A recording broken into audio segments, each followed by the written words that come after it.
Test. Okay, here we go. Test, test. Let me know y'all can hear me. Maybe do a screen refresh. We should be good to go. Alright. Alright.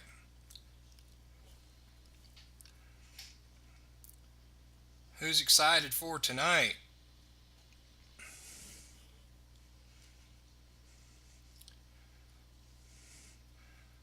Come back from vacation just for you guys. It's because I love you so much. Alright, so we're going to cover a few things tonight, mostly on divergence. And so let's get underway. If you're brand new tonight, we're going to be covering divergence as seen from the harmonic scan perspective, and then specifically quickfire on those 15-minute scans. Okay. So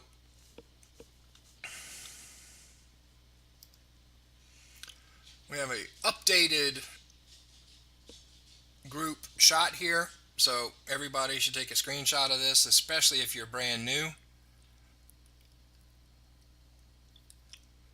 If you're brand new, please take a screenshot of this.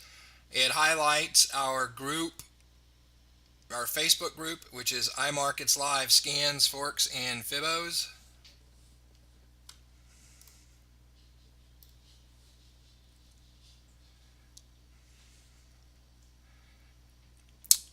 We have a group Telegram channel, which probably won't start up until after Christmas. I think I made 1 or 2 posts to it so far, but it'll be daily once we get past Christmas. But it's in the pinned post at that group. There's a free Pitchfork course for IML members only. There is the link to it, and there is the password. The login, lowercase IML. The password you can see there. Case sensitive. So again, keep a screenshot of this. There are web scanner alerts available. It's an optional.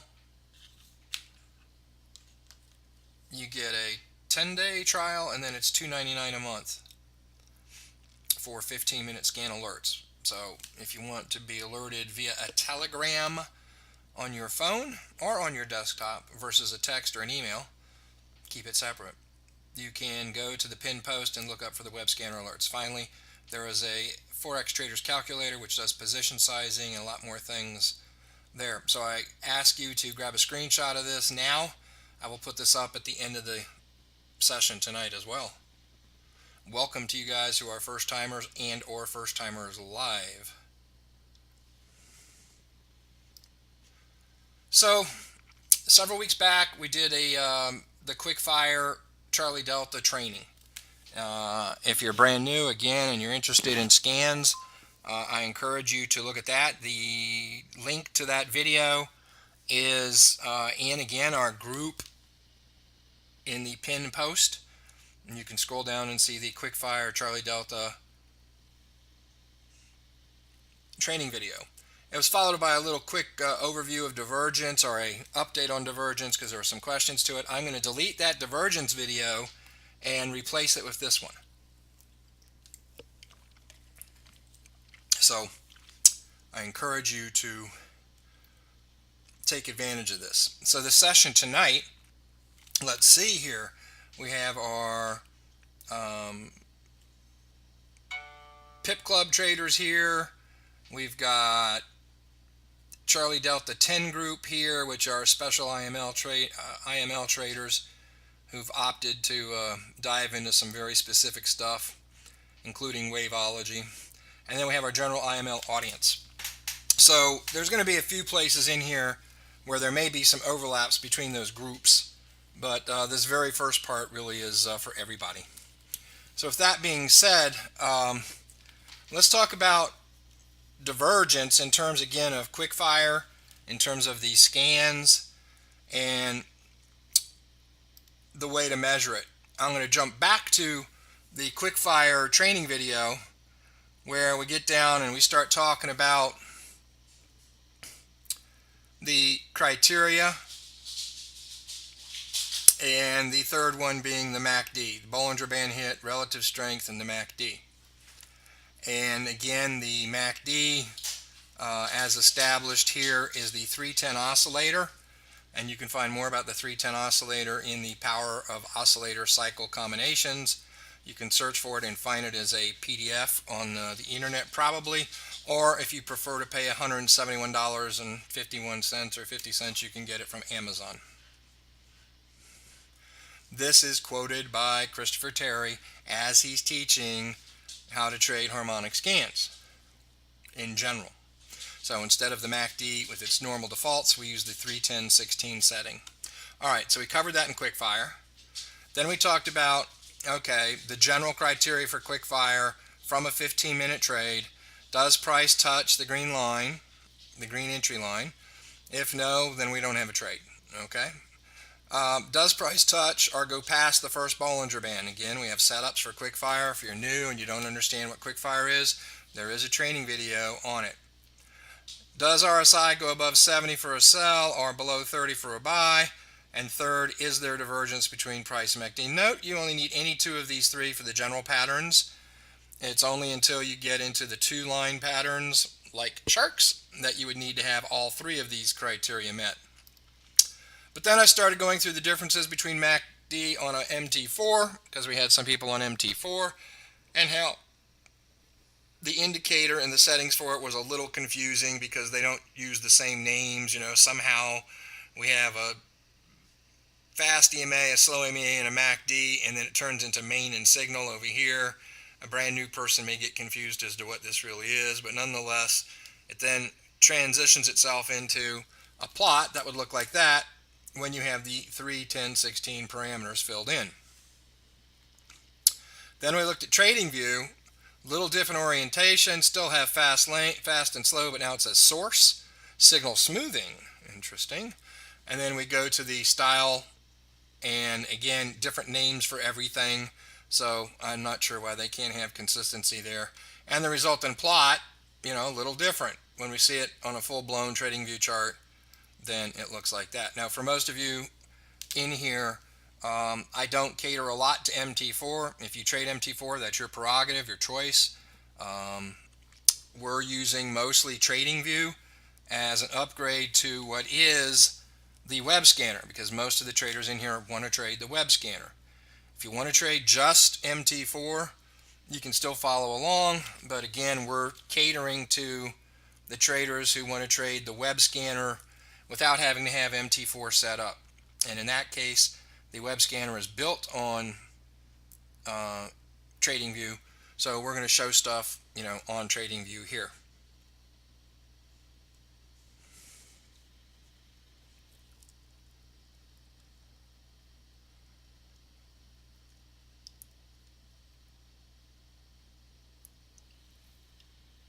Yes, we're referencing the D point of the scan. So this was a slide just to show that, you know, if you have divergence on one of the indicators that should show divergence, you should have them on it all. In times when that doesn't happen, I would reconsider the trade if you need divergence as a qualifier. If you can get by with the Bollinger Bands and the RSI, so be it. But you really should be able to see divergence, whether it's Trading View or MACD on an MT4, you know, the 310 oscillator on an MT4, or whether you're looking at RSI, or whether you're using stochastics, specifically with an 833 setting. And all of those should show divergence to this, you know, within plus or minus in the same magnitude. When you get differences, then I would really question what's going on, because for the most part, you need to see unanimity in these. I'm not suggesting you need to put all four of these on your charts and to measure all four. I'm just saying some people have in the past used RSI. So then we talk about, you know, inside the quickfire trading, the execution, and, you know, does price hit the Bollinger Band? Yes. Does RSI go above 70? Yes. Is there a divergence between price and MACD? Now you'll notice how I measured it here on the right. We're measuring it on the 310 oscillator, and we're measuring it on the short cycle of the channel, the CD channel. Okay, not back to X, but inside the CD channel. We're looking at higher highs, and so because we're in an up move, we would put our divergence on top of the channel of the prices. We would put our divergence on top of the histogram in that same stretch. And again, when we can see opposing opening or closing of these lines, we have a divergence that's, in this case, a reversal.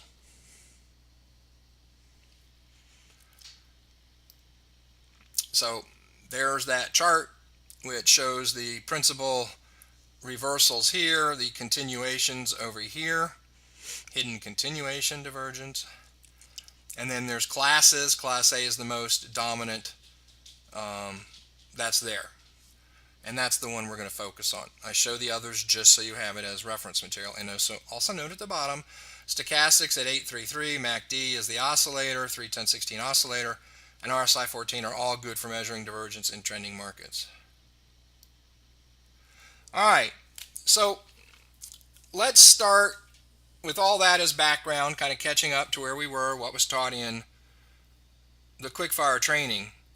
There still seems to be some confusion on the charts and trades. And so, I got to bring a little teaching and a little psychology and a little attitude all wrapped up into one. So we know that my position on demo accounts is they're for learning, they're not for winning. I.e., yes, you would like to win in your demo account, but we're not establishing our head game for that. Our objective in learning to trade in a demo account is that's our experimentation, that's our laboratory.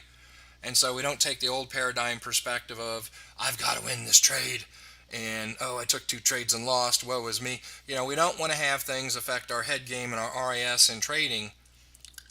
Demo. Later on, once you've got demo and you've got the KSP, your knowledge of system performance, and you're nailing trade after trade after trade, that's when you can have what I call a little challenge set where you establish a brand new demo account, go take 50 trades, and you better win 40 of them before you think about going live. So many of you are too impatient. 2 or 3 demo trades. Oh, I'm ready to trade live money. So with my teaching of the demo account being for experimenting and whatnot, and you're not out to win, you're out to learn, that also doesn't mean you can repeatedly make the same mistakes. And I'll tell you the attitude that's wrong. If you're trading something like quickfire, where you have a hard set system and it's objective, okay, does this happen, does that happen, etc. You really, I'm just being honest, you don't belong taking demo trades unless you know how to use that criteria. And that doesn't mean you're trying to win the trade. It means you at least know what you're supposed to be doing.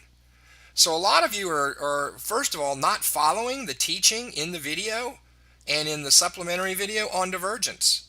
You're kind of just hanging out there. And it's either because you didn't watch the video enough, or you didn't take screenshots of it, or you didn't take notes, you didn't watch the follow-up video, or whatever.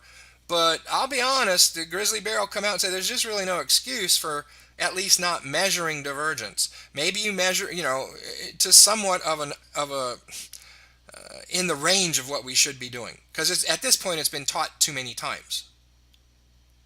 And so if you're out demo trading, yeah, we're not out to win, but at the same time you're gambling. Because if you don't know what you're doing with divergence and you're still taking trades, that's just not right as an attitude. That's going to bleed over to your live trading someday. You're planting the seed for that in your subconscious. So I am here tonight to finish off, the training on divergence. And this group has had enough. There's it taught in the quickfire, and now we're going to have this video, which is going to be really complete. And so, I hope you're paying attention now. Obviously, you'll be able to, watch the recording. And I'm trying to do a simultaneous record. I don't know if it's going to work, so we'll see. But nonetheless, this is my last effort on divergence. I have too much more to cover. I can't spend 3-4 months on divergence. And so I'm going to give you the tools here so you can do it and do it right. And if you elect not to, that's just your choice. It's okay. But it's going to affect your long-term trading ability. So let's take a 15-minute bearish harmonic scan. Now, look, I didn't copy this off my charts or the scanner. I just freehand drew it. So if some of the dimensions are not right, don't be too critical about that. It's just meant as I won't say a cartoon, but it's just meant as a sketch of a harmonic pattern. We will put it to use, but nonetheless. So this is a 15-minute pattern. Now, what I've been saying in the previous teachings on divergence is you have to measure divergence inside the channel of your price move. Which means if I'm trying to see where the D is reversing, what I'm really looking for is the D reversing in that blue channel. Let me say that again. I'm looking for D to reverse inside that blue channel. And what I want to measure then, see if my drawing tool will work or not. It may. What I'm trying to measure then is, as we're moving up in this pattern, which one of these progressive highs has enough strength compared to the previous one to be considered essentially an RSI, overbought, or compared to the previous one, do I see divergence? And therefore we know which one of these to take. No divergence, no divergence. Oh, we finally have divergence. So it's this high, out of all the potential highs that we're working up here, this is the one that has a high percentage chance of reversing. What that means then is we couldn't possibly go back, let's say, to the B, because the B is not even in the same channel. So we can't come back to the B to measure divergence. The B would be a matter of the same thing we're looking for here in terms of this channel of A to B. Which one of those highs is the one that would be measuring divergence at that local level to see, oh, here's a reversal point. Now it should move down in a new channel.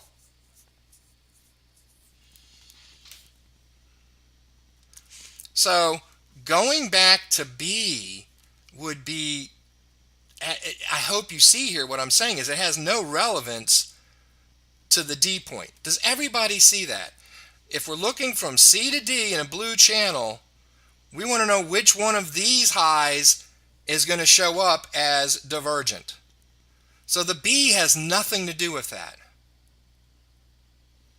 while we're looking at this level. Likewise,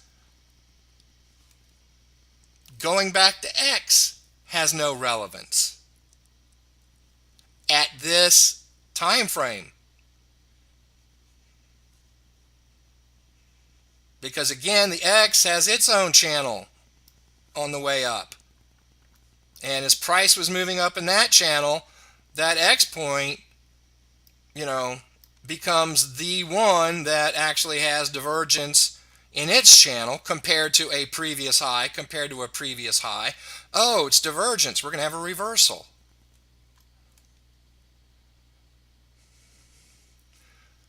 So now, some of you may come from other teachings which talked about the X, going back to the X to measure divergence for the D high. And here's what I want to say about that. I'm not saying it's wrong, but as I take you through tonight, you're going to see why you don't want to do it. You can measure divergence there, but not for this time frame. So what I want you to see here is the actual W pattern. We have W's and M's. That's what the scans are. And in each leg of that, it's a channel. It's a price channel. And if you want to measure strength in an individual channel, there you go. So we don't want to think about coming back to the X. We don't want to think coming back to the B to measure divergence here at D. We want to find the highs in here on their way up to the D, and that's the one we want to use. Not this, and not this, but this.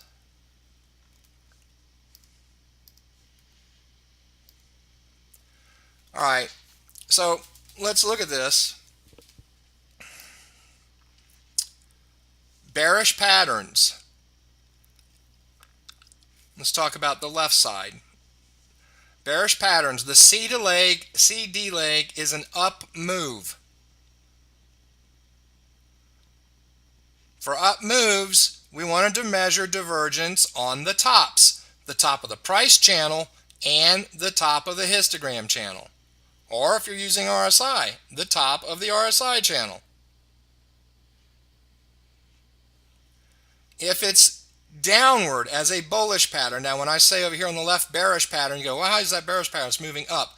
Because just as the little tiny arrow in the center of the page here indicates, price is moving up. It's going to be bearish at D and create a reversal. Likewise, on a bullish pattern, it's going to be a down move to the D, and then we're going to move out of there bullish. So this is a bullish pattern. This is a bearish pattern. In the bullish patterns, on the way down, because it's down, a down move, we want to measure it from the bottoms of price and the bottoms of the MACD, or your RSI. Now, where there's some confusion on that is because some people are familiar with channels, trading channels. And in trading channels, it's the exact opposite. You want to do your buys from the bottom, because that's where your strength is.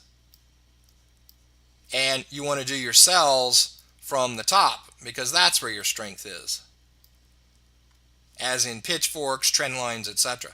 So don't confuse the two. I'm saying right here, they're two different things. Trading and measuring divergence are exact opposites. Know which is which. Again, at this point, it's a pretty for people that have been here with me since the beginning. You brand new folks, I get it. You're brand new. But the guys that have been with me almost since the beginning, we're way past the time for you to be getting these two things confused. It means you're not taking notes, you're not taking it seriously, you're just out there doing whatever. And so you need to be getting this right. Now, how you use the technique, that's where we'll help you. That's where you're going to have some learning time. But knowing whether to measure tops and bottoms on a bearish versus bullish pattern, that's just where you should have that down by now. In case you don't, we're okay as of tonight. Okay? As of tomorrow, you better have it down. How's that for the grizzly? Oh my. So let's read this down here. Divergence is measured within the price channel in a 15-minute pattern. The swings you are interested in are in the CD channel. You are interested in the final swing in that channel as the reversal of that channel. This is why you should not go back to B or X, as they are not in the CD channel. The XD is an okay divergence measure at a higher time frame where the entire pattern, X, A, B, C, D, is all in one price channel. If CD is an up move, you measure divergence from tops of price and tops of MACD. If CD is a down move, divergence is measured from the bottoms. Do not confuse trading with which is the opposite. Down moves you sell from the tops, and up moves you buy from the bottoms. Get clarity on why you measure divergence one way, not on, one way, and trade another. Any questions about that?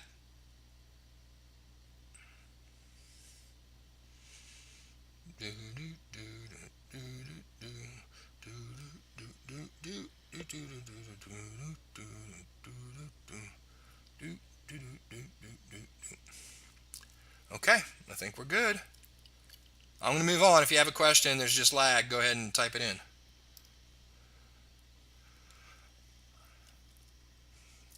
All right, so once again, we have our 15-minute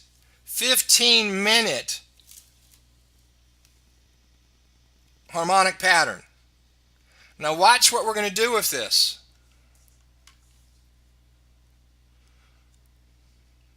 We're going to take that 15-minute pattern and we're going to move it up. See, I'm going to explain why on the B and X.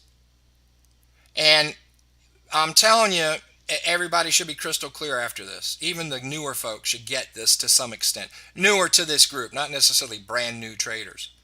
We're going to take this pattern and we're going to move it to an upper level. Okay? We're going to move it to an upper level. Or we're going to view it from an upper level. What do I mean by that?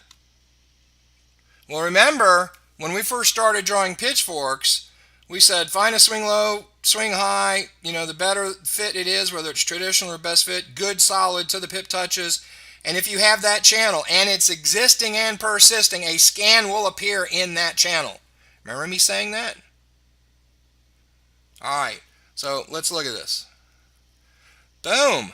There's our 15-minute scan inside a pitchfork.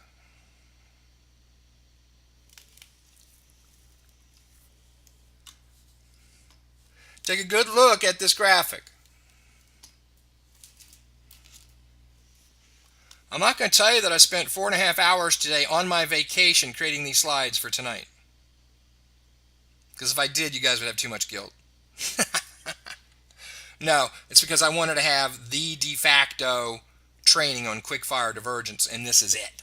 So it was worth the investment of my time to get the slides to express what I want to express. There's our 15-minute.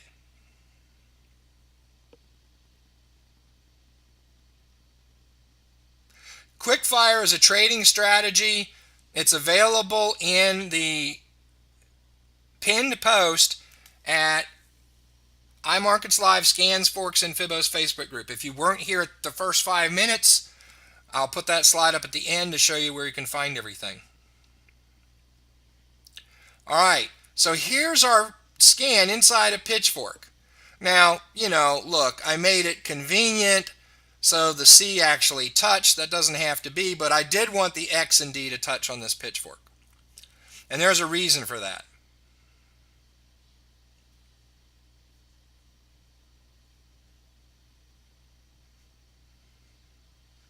Yeah, it was more like 4.5 hours, to be honest. It was about 6, but I cooked some dinner for me and my son and checked the mail and, that kind of stuff. Yeah, I'm not going to tell you. So, what do you see about this? So you want to be thinking about what I was saying about the lower level channels, the W channel itself, which is at the 15-minute level, the X to A, the A to B, the B to C, and the C to D. Those are all channels. Now we're at an upper level, and we have an upper level channel. This is no different than, let's say, the CD move. It's just we're seeing it scaled up. This is no different than any other move, except it's scaled up.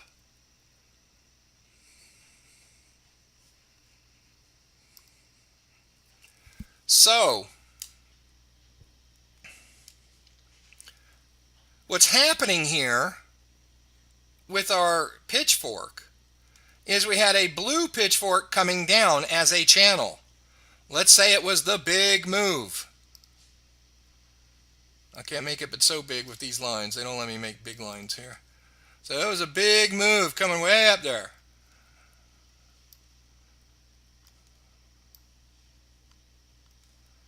And this is like what?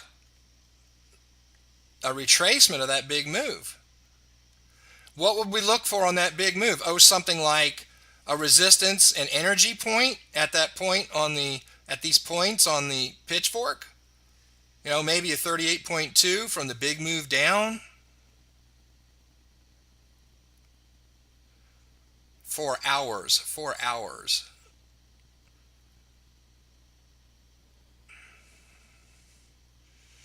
If it was 4 days, there'd be a PayPal link in front of the sign up. It was 4 weeks. No, it's been 4 months. I started this way back when I started IMLTV. All right, so this is just a piece of the move. So let's look at the definition as if this was a bearish crab. Statistically, it's a counter trend pattern. So its ideal location is an uptrend near resistance. It signifies the start of a correction or a trend reversal. It may also appear at the end of a higher time frame correction of a downtrend.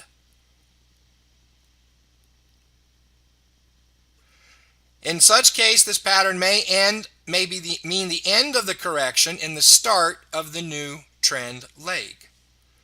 I colored it in red because that's exactly what we have going on with these arrows.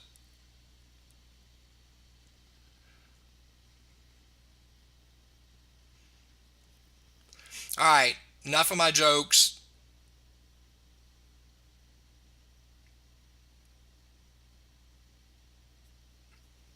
You guys stop chatting, please. So, big move down, correction up. This is just part of that move.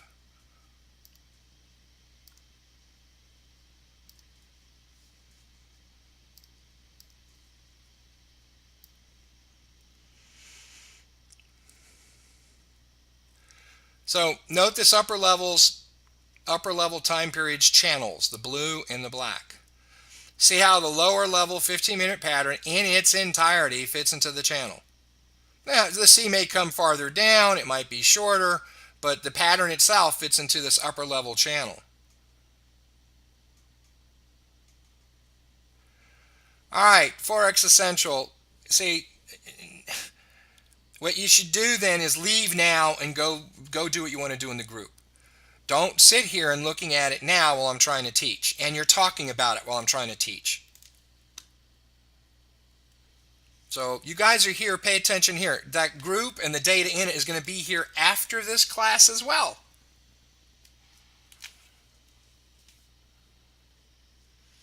So, but realize the MACD for this upper level period and the MACD for the 15 period are not the same. So if I have a bigger level wave like this, this is where I want to use the XD for divergence because it's in the same channel. And I want to know which of the highs in that upper channel is the one that might be ready for reversal, and we use MACD divergence to measure that. Do you see the difference of when it's appropriate to use the XD and when it's not?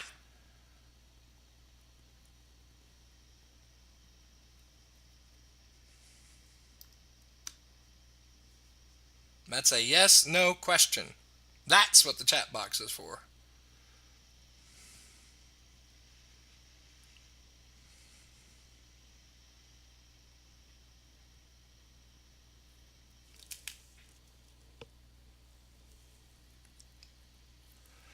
So here's where you'll get the proper measure and relationship between the XD move and your measure of divergence, in this case, your MACD.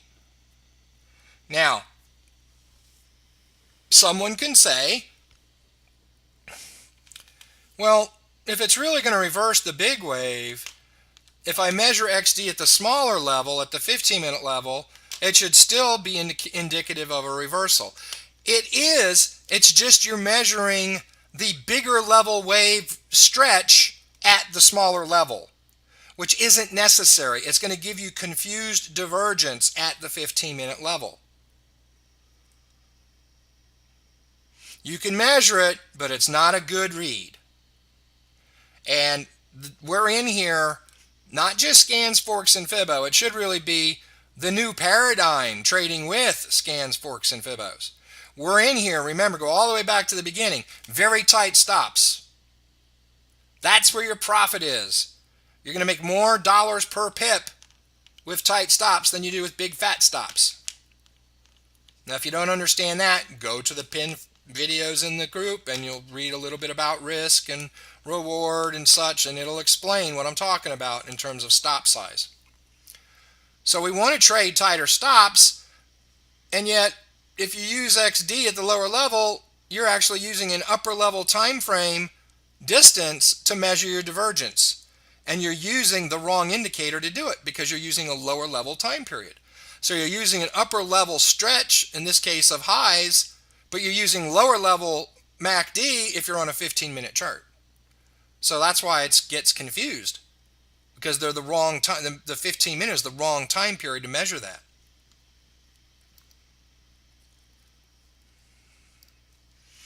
So guess what you do?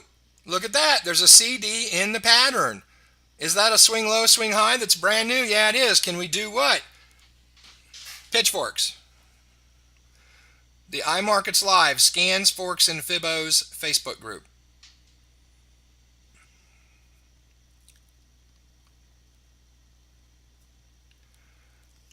So we can draw a Charlie Delta fork on that scan, and I hope you see how it fits into the bigger move reversal. Now let me ask a question. For those of you who've been trading Charlie Delta, you know sometimes what happens. Oh, price comes down a little ways and then it goes back up. Does that make sense in terms of this channel? Sure does.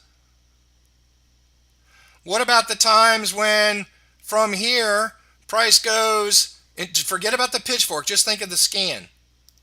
Maybe if I back up one, we'll get there. How many times have you seen price do this?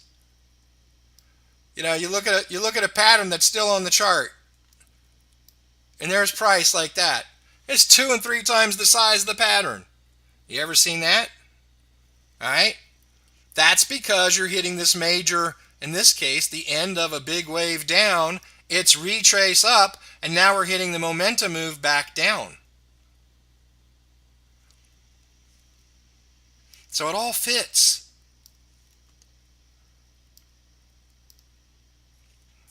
All right, so now I'm going to really jump on some of you. So for some of you who are brand new or have only been trading and haven't had a lot of Elliott wave exposure, the rest of this is going to be overwhelming and confusing. But just try and follow along. Just try. Okay? For the Pip Club traders, you have some semblance of an understanding of Elliott wave because it's been in your library for a long time.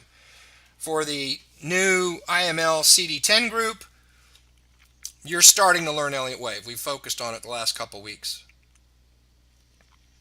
So, from an Elliott wave perspective, you have to understand these letters in here, in terms of the ABC, are not random.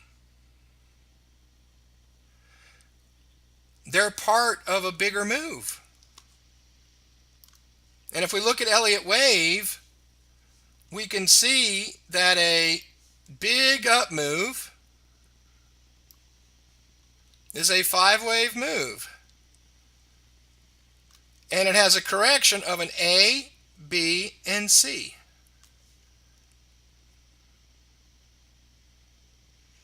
This is called the zigzag. The A, the B, and the C. That's the correction of that up move.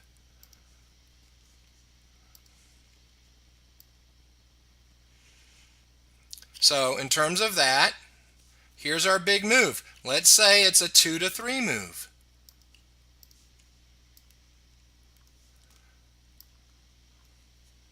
The correction on that 2 to 3 move can easily be a zigzag or an ABC. And then after that correction, guess what? It takes off impulsively again. So the ABC fits into something. When you only treat it as a 15-minute scan, you're missing the point. How do we know way up here if that's high enough to actually be the end of the 5th wave up? Because this is going to be a 1, 2, 3, 4, 5.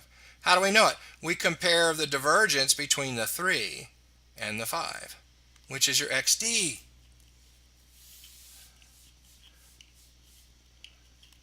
Yes, at this upper time period, those are the highs you want to measure because they're all essentially in that same channel, remember? They're in the same channel. We're just measuring divergence in the same channel there. When you're down on a 15-minute chart and you do XD, you're not in the same channel. You've just crossed over, I don't know how many channels. 1, 2, 3. Now you're in the 4th channel, and you're trying to use something over here in the 1st channel to measure divergence here. Wrong. Like I say, it'll work, but as you'll see why you don't want to do it here in just a second.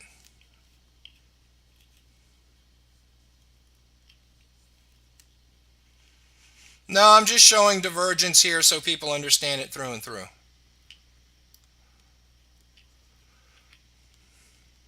So again, for those with Elliott wave understanding, there's our 2 to 3 wave. We finished off some other move here, a correction down, and guess what? 1, 2, 3, 4, 5. Notice the 3-4 move is an ABC, just like you guys have learned who have taken some of my Elliott wave stuff.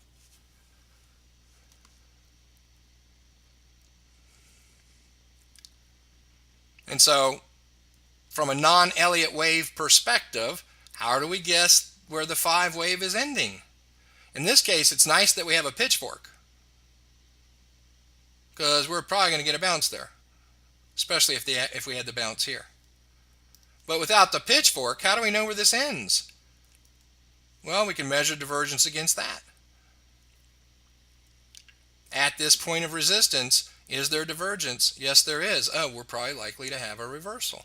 So again, the XD at this time period makes great sense. So let's take that little part and let's go ahead and dive into it from an Elliott wave perspective. Again, brand new folks, don't be overwhelmed. You'll get Elliott wave in about 3 years. Don't worry about it right now. For those that have had some Elliott wave, this is just to make more sense. So we blow up the scan, and again, remember, for those that have taken Elliott wave or with me right now, we know the A move of the ABC is a 5-wave move. 1, 2, 3, 4, 5. We know the AB move is an ABC correction. 1, A, B, C. We know the B to C is a 5-wave move. 1, 2, 3, 4, 5. And we now know the correction is finished, and we're going to continue onward. And in an impulsive wave, that's going to be a 1, 2, 3, 4, 5.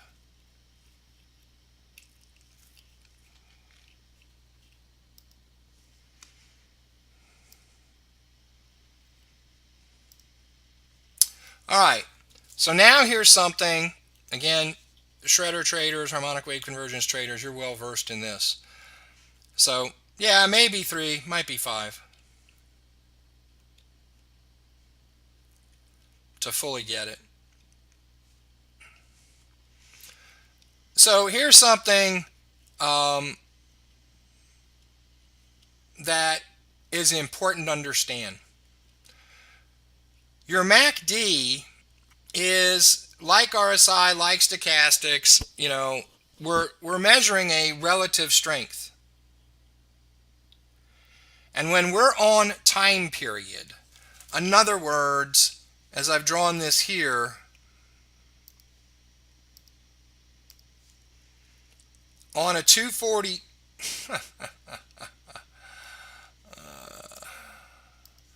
on a 240 chart, our MACD is a relative indicator. Our RSI is a relative indicator. Our stochastics would be a relative indicator. By relative, it means it's telling you, oh, this is a top. Oh, this was a bottom. In this case, we're in an overbought situation, so we're expecting reversal at some point. But on a 240 chart, where this thing may start to turn over, on a, if you're looking at a chart that has, let's say, 50 pip chart channel, in other words, between prices, between this price and this price, it's 50 pips. On a 4-hour wave or a 4-hour move, determining that top point might have a slush zone of 50 pips. That's the degree of accuracy it's going to have. This is why when you trade 4-hour waves, you got big fat stop losses, because the slush is too big. The indicators lag, and it's not just a lag, it's a scale thing. So what happens then is, I play the harmonica. What happens then is, we drop down to a 30-minute chart. And again, it has its own MACD. And or RSI or stochastics. They're all interchangeable with what we're trying to do here. And guess what? It also has an overbought zone. But on that 30-minute chart versus the 240 chart, that overbought zone where we might start to see a reversal might only be 25 pips big.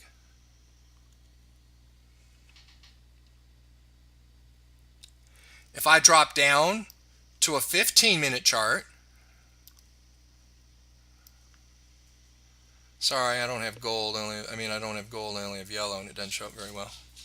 When I drop down to that 15-minute chart, guess what? Same thing. The MACD, the RSI, stochastic, it's all going to read the same. That's why these all look exactly the same, because at each time period they look exactly the same. It's a relative indicator. Relatively speaking, this is the top of your 5-minute or your 15-minute wave. And guess what? Smaller chart, much tighter box of slush, maybe 10 pips of slush.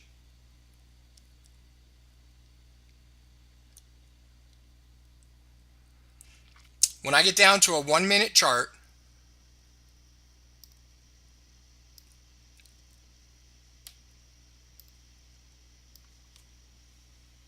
same thing. My relative strength indicator, regardless of what it is, RSI, MACD, stochastics. Oh gee, I'm about at the top. It looks like it's turning over. That's a 2 to 3 pip slush zone.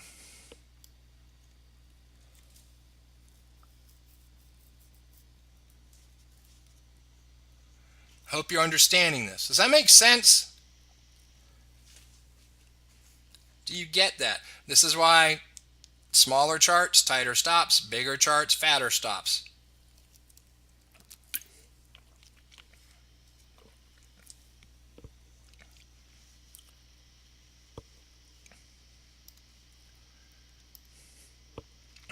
So when trading, the smaller the time period, the smaller the stop. 15-minute, 1 minute. The bigger the time period, the bigger the stop. 30-minute, 60-minute, 240.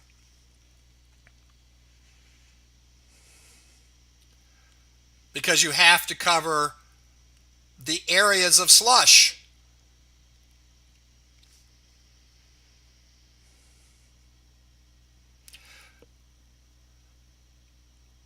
Don't ask other people, ask me. I don't want 20 people answering trader questions. Steve, what do you mean by slush?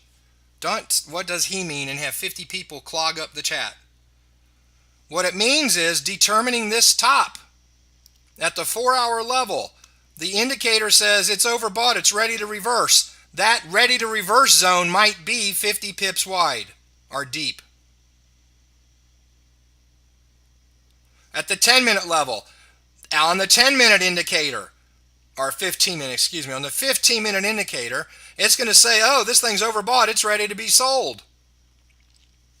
That zone where it might actually turn around and reverse, about 10 pips of slush.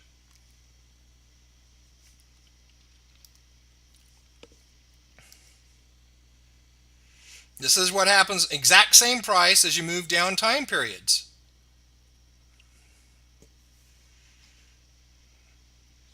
This is why when you trade 1 hour, 4-hour time periods, you have to have big fat stops to cover those slush zones. There's just no way of with the tools you have, there's no way of accurately understanding that. So we talked about measuring divergence XD at the upper level on that 15-minute chart, a 60-minute chart, a 240 chart, etc. And, you can see here, based on how I drew the divergence indicator, whatever your choice, that in the move from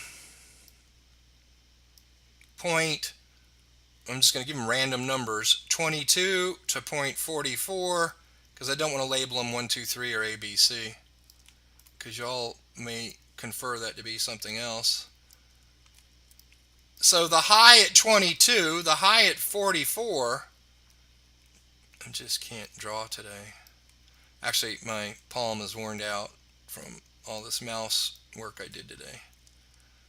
The last 3 weeks putting this together.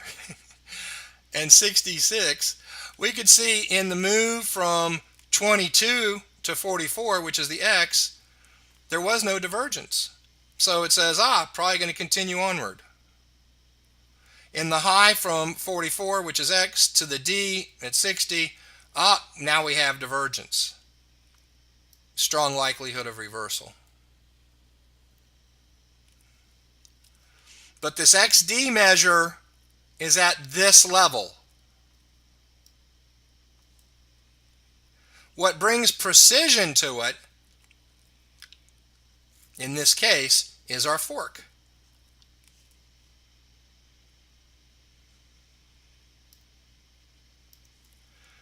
Bear with me, it's going to come together here in a second or two.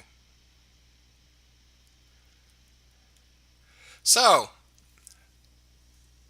upper level divergence, the X to D divergence, doesn't really matter if you're measuring on a 240 or 15 minute. Does that seem in contrast to what I've been saying?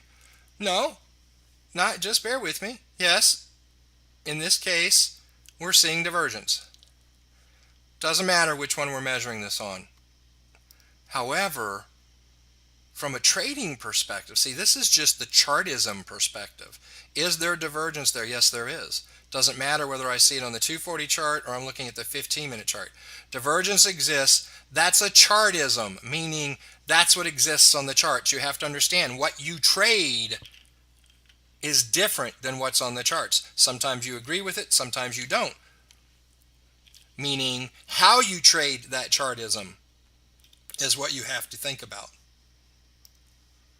And so now let's look at why we wouldn't, from a trading perspective, want to measure the XD on a 15-minute chart. Got myself interested. All right, so let's talk about that pattern. And we said in reality the XD is a measure at an upper level.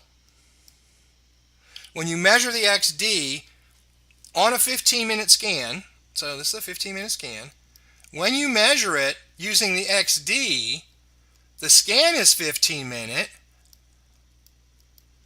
but you're measuring the highs at the upper level. Now we just did something, so hopefully some of you have created the bridge in your head and understand where this is going. If you have your 15-minute scan and you're trading XD on the 15-minute chart, you're really measuring, in this case in an up move, the highs at the upper level. So let's look at this. Here's our entry line. I'm using XD to measure divergence. And oh, look at this. Price is going up from X to D, and my divergence indicator, again, whatever you want it to be, let's call it MACD. My divergence indicator is going down. I have divergence. Yay! Wait a second, it's before the entry.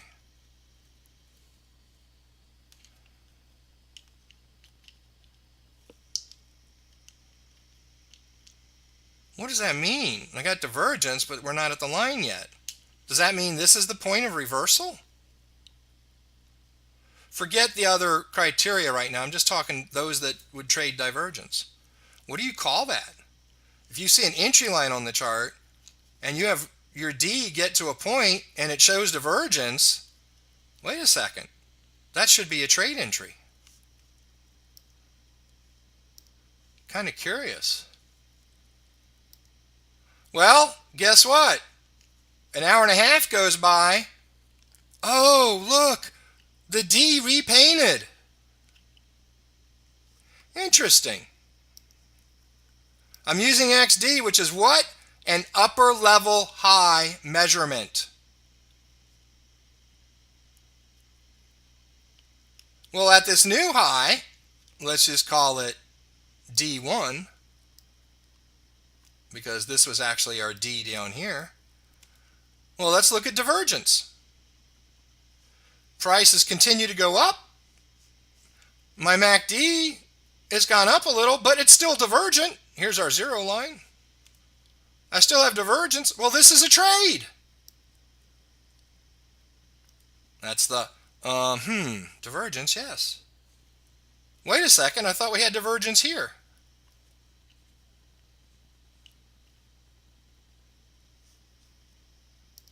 And so, here we are right at the entrance line.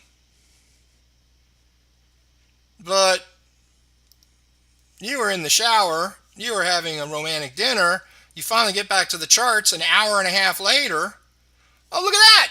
That dang D is repainted again.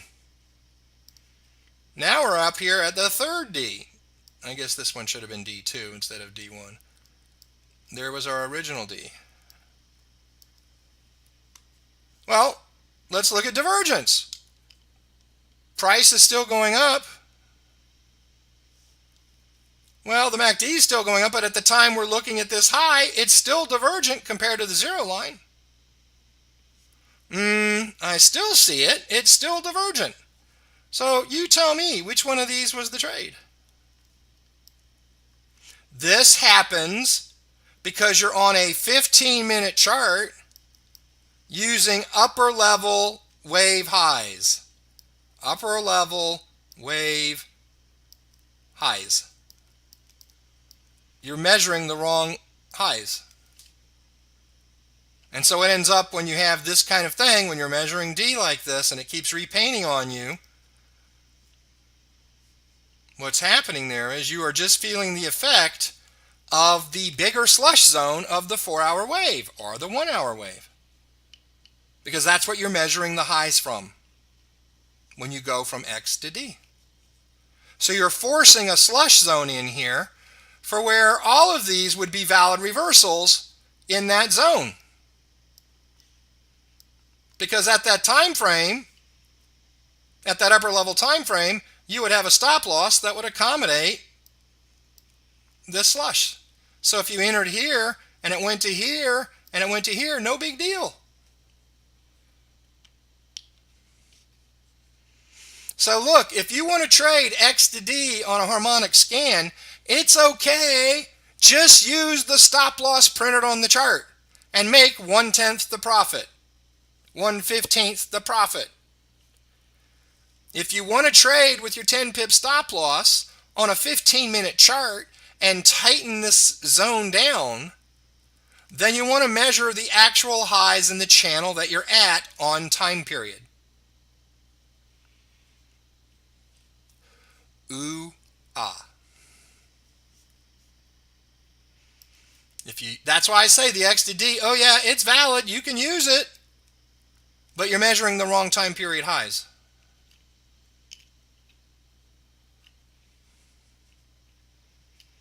And you're going to end up with a slush box. Now you might be saved by 15-minute Bollinger Bands or 15-minute overbought, oversold in RSI. That might save you. But if you want an understanding of what's going on with divergence, here it is. When you measure these, you're measuring upper level time period highs.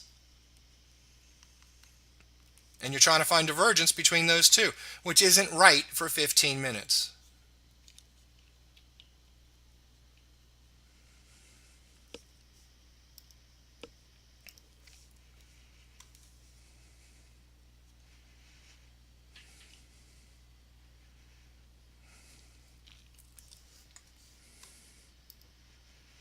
So, my final word on divergence.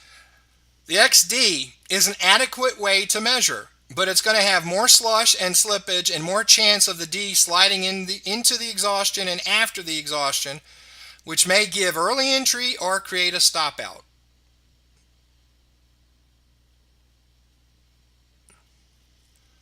The best way to measure is in the CD channel. It's going to have less slush because you're dealing with a lower level wave. And guess what? The slush is accommodated by your 10 pip stop loss. It's going to have less slush and less chance of the D sliding into the exhaustion and after the exhaustion. And when it does, usually does so within the 10 pip stop. This method will give you more chance of establishing the true D in tighter space. Now, no divergence is ever right or wrong. It's never, let me rephrase that. No divergence is 100% correct. It's right most of the time. A divergence reading is wrong some of the time, which is why in quickfire there's multiple criteria. But if you measure X to D as your divergence, that's just, it kind of defeats the purpose of being on a 15-minute chart.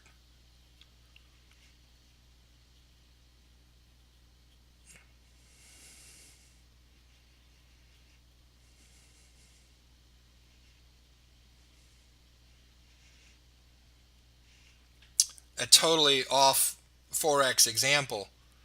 Which is more accurate, your local weatherman's one-day forecast in the next 24 hours or your weatherman's 7 to 10-day forecast? Which is more accurate?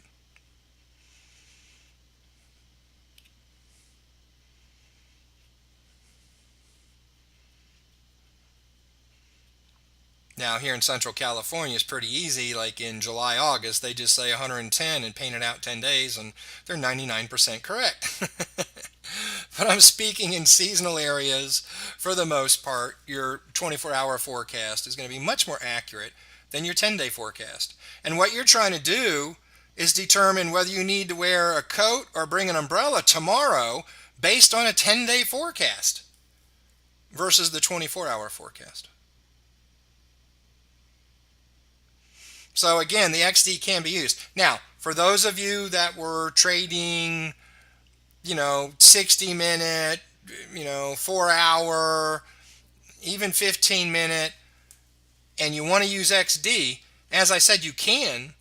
It's just you're going to need that time, that stop loss that's printed on the chart.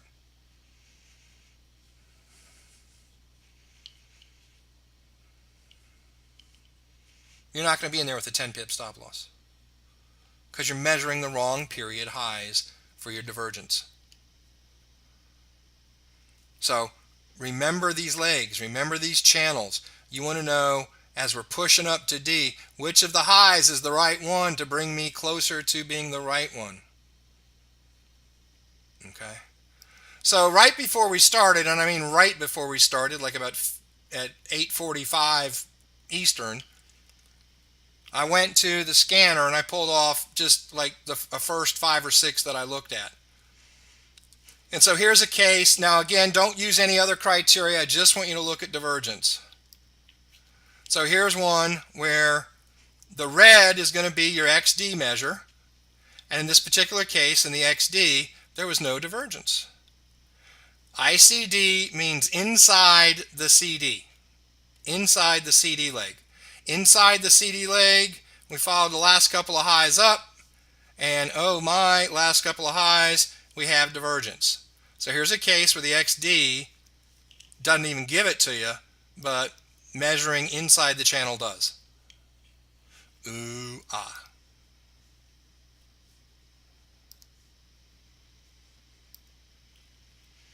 All right, here's one XD in red. No divergence, and inside the channel, remember we're measuring bottoms on the down move, we're going down. There was no divergence here either, which is probably a good reason why this whole thing well overran. It's a shark, but it well overran it.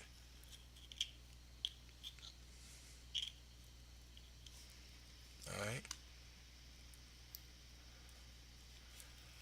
All right. So here you have another one. Now this is a shark too, but guess what? XD, there is essentially no divergence. This RSI is, still pointing somewhat down. In terms of the ICD, inside that channel, we have divergence. Pointing down, MACD pointing up.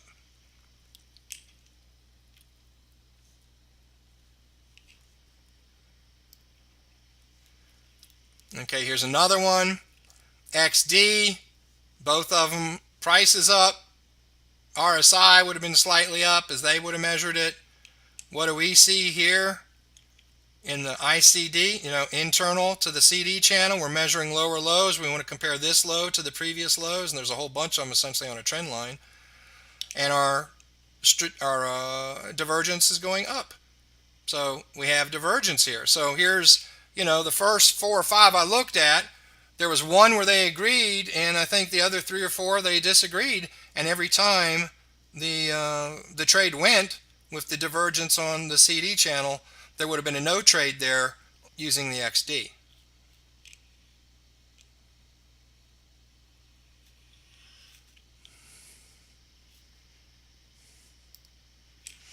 All right. So let me go back one. I'll put this up in a second for everybody else. Are there any questions?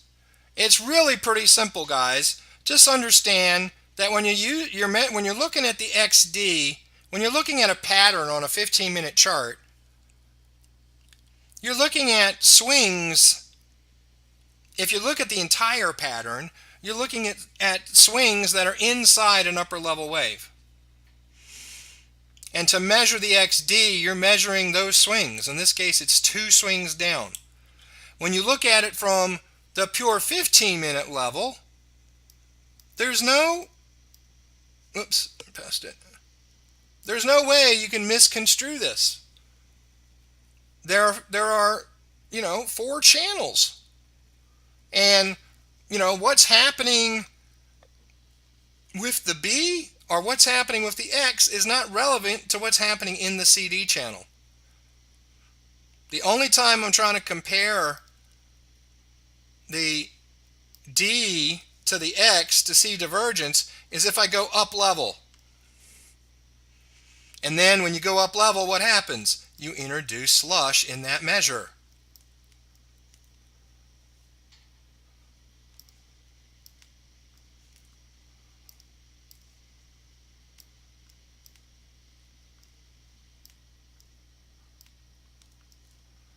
We want to keep it low. To keep it low slush, you want to measure inside the CD channel. Now, I have one comment here.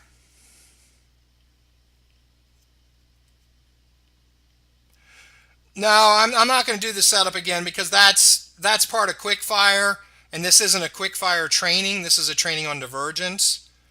So all of those slides on the setups and the techniques and the criterias and the various entry mechanisms and the various money managements is fully contained in this quickfire Charlie Delta training video, which is in the pinned post at iMarkets Live Scans, Forks, and Fibos.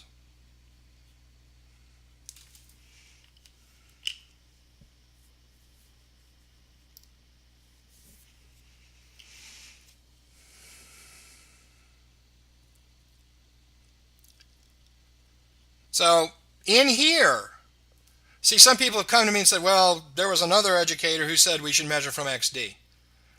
And, that's okay. But for the most part, those trades weren't using a 10 pip stop loss. They weren't precision entries.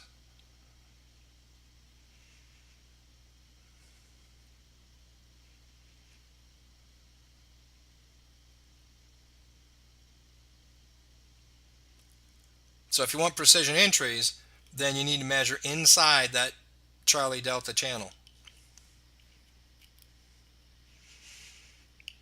Look at that, man, 1 hour and 10 minutes. That's what happens when you come with prepared slides.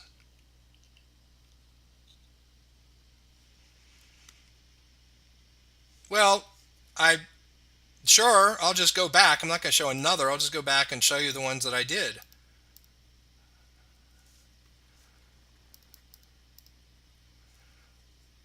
You're just measuring inside here. You've got to move from C to D. Let me make it a little flatter so it might make sense to you, as if we come way down on lower time periods. I've got a channel that looks like this. This is the CD move in its entirety.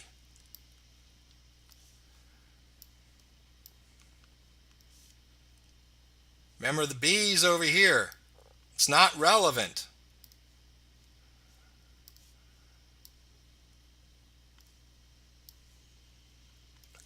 There's the BC channel. This is my CD channel. What am I looking for here? I want to know when this channel, the last one in the patterns, is going to reverse.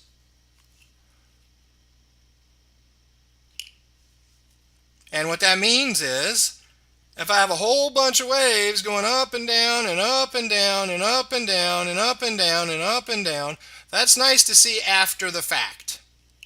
But when it's real time, and all I see is this much of the chart, is that a reversal or not? I don't know. No, if I measure divergence, it doesn't show me divergence. When time moves on and that's what I see, is that the reversal point? Is that divergent? Yes or no? How can it be divergent? You have to measure it to the previous high, right here. So as we keep going up, we're always going to measure the strength in this compared to the strength in that move. It's always back. This is the short-term divergence. I'm in the CD leg, so I'm measuring these points. So what that really means then is, in terms of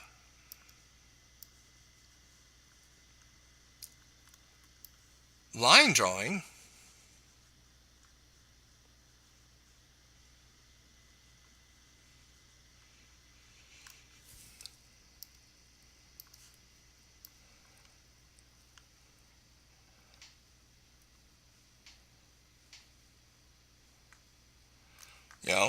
I'm finally up here with the D. There's an entry line somewhere close by. I want to measure this point to the previous highs. That's why I draw a line like that. I want to measure these highs. Excuse me. And then from a verticality standpoint, I want to measure the same point on my MACD or my RSI or whatever it is I'm measuring on my RSI. So that length of zone. What's happening? Way many scrolls back up here at the X. It has nothing to do with the strength of this high versus this high. And that's what I want to know, because I want to know which one of these is going to be the reversal. Again, it's relevant to look at this and this, but only when we're at the upper level. If you want to do that, then you have to have a big fat stop loss, because as I've shown in this, watch this again. This is the reason why I went through so much trouble. If I spent 4.5 hours building it and I spent an hour and a half teaching it, which is 6 hours, you can surely watch a 1-hour video twice. Go back and watch it again. There's a big fat zone of slush when you're using the XD on a 15-minute chart. Repeat, repeat, repeat, repeat. Yeah, Zoe, thank you. 14 years of prep. So I've covered that. If you want big fat slush, meaning big fat stop, then use the X. If you want precision trading and you want to get in here with a 10 pip stop loss, use the CD channel and these progressive highs. Or in the upside down, in a bullish pattern, use the progressive lows to measure your divergence.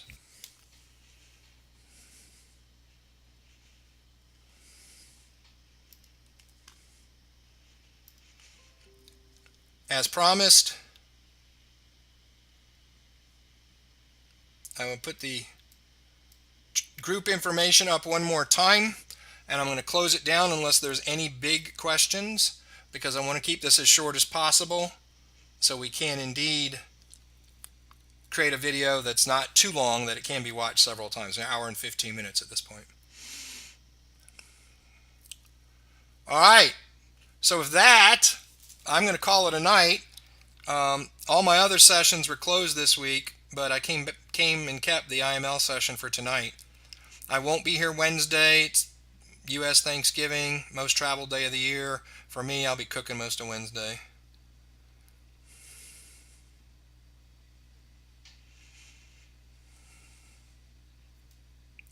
So hopefully you got divergence down now. because all I'm ever going to do when anybody asks about divergence, whether they're asking me or putting it in a group, I'm just going to say, go see the divergence video. So it's done. So the investment, while I'm joking about it, well, I'm serious, it was that long, but while I'm joking about it, understand it's not just for tonight, it's for the next year or two. I'll see you guys a week from tonight. Have a great evening.